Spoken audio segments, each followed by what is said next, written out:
রূপ পেল।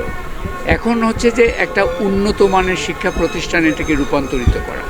আবু সাইদকে যদি আমরা সঠিকভাবে স্মরণ করতে চাই, তাহলে আমি সরকার থেকে রাষ্ট্র, সরকার এবং সমাজের সবার কাছে অনুরোধ করব যে তার আবু সাইদকে সম্মান জানাতে হলে তার যে বিদ্যাপীঠ, তার যে শিক্ষার প্রতিষ্ঠান, এটাকে একটা সর্বোচ্চ পর্যায়ে যেন নিয়ে যায়। আমরা এখানে অবকাঠামোগত উন্নতি চাই, আমরা শিক্ষার মানসিকতায় উদ্বুদ্ধ একদল শিক্ষার্থী এবং শিক্ষক মহোদয়কে এখানে চাই, এবং একই সাথে আমরা চাই যে এখানে উৎকর্ষতার একটা সন্ধান হবে। এই মানের দৃষ্টিকোণ থেকেও এই বিশ্ববিদ্যালয় দেশের মধ্যে বাইরে তার স্বাক্ষর রাখতে পারবে। অনেক কিছু করার আছে।